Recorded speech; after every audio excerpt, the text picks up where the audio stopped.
In 2023, and now the lead in the championship, 27 points in favour of the man carrying the number one plate, the world champion Pecco Bagnaia, after that quite amazing Australian Grand Prix 6 days ago. For the first time in, 7 years, 8 years, it was held on a Saturday, and it was definitely worth the wait. What a race we enjoyed.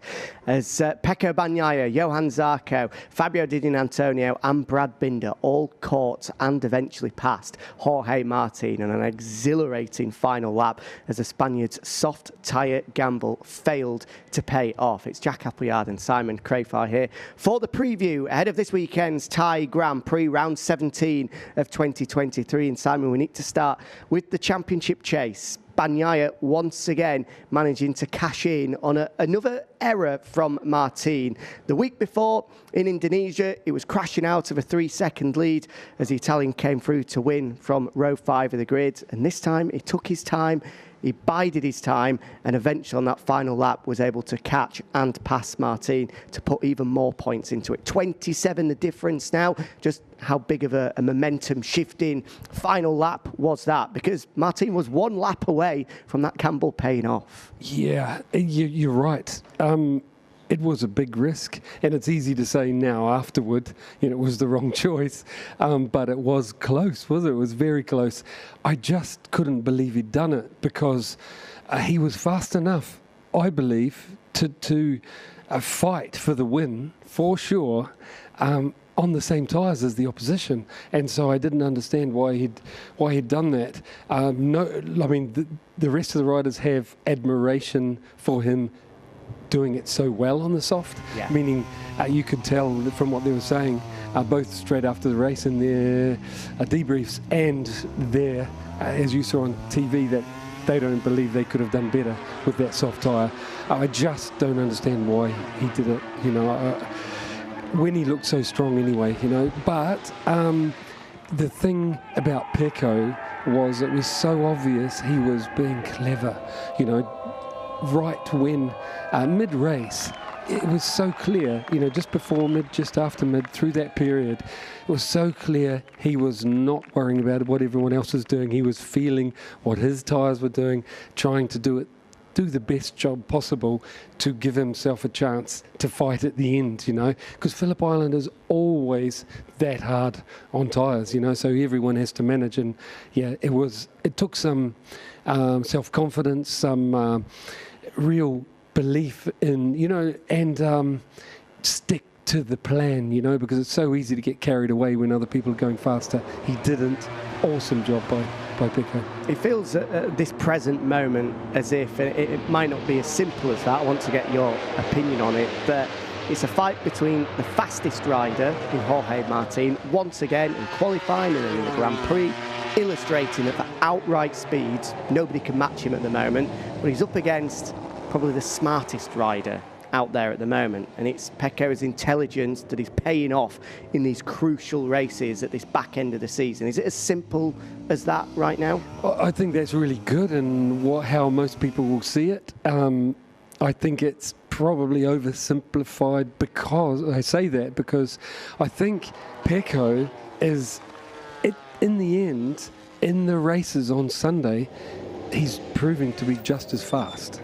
But it's taking too long to get there, where Jorge goes straight out, bang, and he's fast from the beginning. He hasn't changed his bike, since Catalunya, and Pecco is not confident in FP1, and the next, he's not finding his way until Sunday race, which is too late, meaning it's not too late for that race, but it's too late in that he has to go through too much stress until then. Meaning Q1, Q2, you don't want to have to take that risk, and so that's the bit that's letting Pecco down. But when it comes to Sunday race on the race tyres, he always finds a way to be as fast, very close anyway, to Jorge, and then make the right decisions, during the race. So it's a little bit more, what I'm explaining, a little bit more technical than,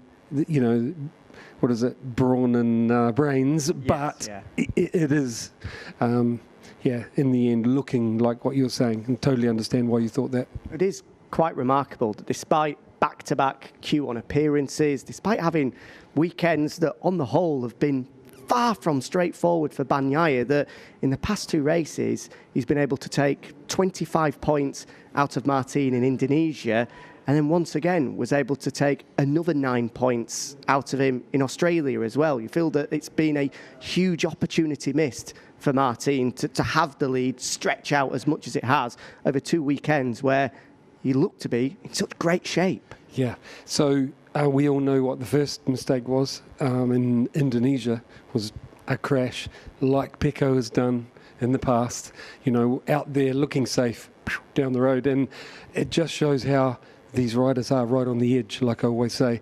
But the one on last Sunday, tyre choice, I personally think it was unnecessary, you know, because with the same tyres, you know, the safe option, he could have fought them all the way to the end, I believe. So, yeah, a couple of mistakes. Looking at it, we've now 4 rounds to go, 8-point scoring opportunities. Will Martin look at what's been happening over the past 2 weekends? I'm sure he'll try to have a positive frame of mind and seeing it that he does have the outright pace. He does have the speed advantage over everyone at the moment, but just how difficult is that given that it looks as though things are just starting to transpire against him? How important is it this weekend that he stops that from continuing further? I think he's on a roll and he has an advantage over Pecco in that he's feeling strong from FP1, and he only needs, I mean, he's got 2 years less experience in this class, and that's why he's making less good decisions than Pecco. But really, he should, I believe he's still got his confidence because of how he's feeling with his bike. He just has to make the right decisions, and he knows that. He'll know that better than anyone else, that he's made some wrong decisions. And I think he's going to get right out there and try to prove he's the faster rider, and you know, he'll bring home the points. And I think from here, that's what he's going to try and do. It'll be interesting to see if that swing, you know, like we've seen Pecco faster at the beginning of the year and Jorge uncomfortable with his bike, and we've seen that change of round. We'll never know until it happens if it will stay like that or swing back the other way. But if it stays as it is, I think Jorge's confidence, his tail is up, and he wants to inflict some pain on Pecco over these next races. Just finally on the title fight, we touched on it earlier. Is it a 2-horse race now? Yeah, I've got to say, unless there's a mistake, big mistakes from the others, it's looking more and more that Bezzecchi is, you know, it's a uphill battle. But I believe that the brilliance that we've seen from Bez, who is the less experienced rider, the brilliance we've seen like in India, how he was just able to dominate, you know. I'm hoping and I believe it's possible that we'll see that again when he's more comfortable. You know, I know it's time is running out, but if he can do that again and maybe force the others into a mistake, or the others do make more mistakes, I just think the guy is brilliant. He really is good. Let's hope he can show it again before the end of the year. And take points off others as well. 73 points, Marco Bezzecchi now adrift in the championship chase behind Pecco Bagnaia, with Jorge Martin, the magic number there, 27. With now 8 point scoring opportunities to go. Right, let's talk about, at long last, it gives me great delight to say that Johann Zarco is a MotoGP race winner. The backflip returned. In fact, it made its MotoGP debut on Saturday at Phillip Island. Firstly, Simon, I mean, what a moment that is for Zarco, a man that has been trying oh so hard. He even admitted in the press conference afterwards as well that he feels that there may well have been a mental block to a certain degree. It's certainly in recent years. He admitted he felt as though maybe it's just not meant to be. It's felt as though on every day where he had the opportunity, there's always somebody doing something out of this world. But it all fell into his hands in Australia. On a personal level, how pleased were you to see Johan finally do it? Yeah, there's a lot of angles to look at it on. Like, I've known Johan since, a couple of years before he moved up in the class, shared garages with him at Almeria, testing over winter while I was teaching at track days, and got to know him in this period, and then talked to him as he moved up in the class, then came into the paddock, commentary-wise, and spoke to him more. I'm super happy. I don't know anyone that's not happy. There will be, but the overwhelming majority of people in the paddock and out are super happy for Joan. He's got so many seconds, so many thirds. He's been in the class, but would have been so sad to let him leave the class and not hold one of those, victory trophies in MotoGP. So he deserves it. I'm very happy, and especially that he won it fair and square. Yeah, it wasn't a wet race, one of those, or someone fell off in front of him. Yeah. And so it was a real deserving win that he's got on his career. It's brilliant. How much of a difference will it make now? When you got your first victory, did you walk in, shoulders back, chest pumped out? Was there a different sort of confidence coming to the next Grand Prix? Thing is, he actually has said this as one of the things I really like about Joan is how straight he is, talking to the camera, in interviews. He will give credit to the other riders because of the brilliance he sees. I think that I've mentioned it before. It's a thing an older rider will do with self-confidence. Is praise others because it's true. That they see and basically he's been explaining that the level is so high and he hasn't had the same feeling. There's always been someone around doing something more brilliant that you touched on, like his teammate, and that day everything came together. And the thing is, it's very hard to, you've just got to go back and do the same job you always do and see what happens, And so, for me, it was the podiums that made the difference, that I can do this, nobody can take those podiums. I can do this. I think Gianna's, I believed he can do it. It's just season after season, there's always been someone out there doing something more brilliant. He hasn't been comfortable on that bike. The beginning of the season, he had to work very hard to get it comfy. And because of that, he found some settings that suited Pecco and other, while searching. And obviously he found the setting, and at Phillip Island it worked, and so did he. You would imagine as well, if he gets into that position again, suddenly there's not going to be that same sort of nervous energy that I'm sure he won't have admitted, but will have been in the back of his mind in those final laps at Phillip Island. Also, a day of firsts back in Australia. Fabio Di Giannantonio jumping onto a MotoGP podium for the first time, just like Johann Zarco. What a great story that is. Again, proof that hard work does pay off because, wow, he's really put the hard yards in, has been written off, has been criticised for not getting the results on the best bike out there, but he's finally proven his worth, and I'm sure that will have a real sweet feeling for Di. Very much so. He had a rough year last year, and this year Frankie Carchidi, who's crew chiefing for him, and DG have clicked. DG has repeatedly heaped praise on Frankie, that how much he's learnt from Frankie. Frankie did the World Championship win alongside Joan Mir, helped and learned so much in these last years, and then he's passing that knowledge on to DG, and DG's soaking it up, and he's really growing. Frankie, I believe, has helped this young man become what he is now. A podium finisher in MotoGP.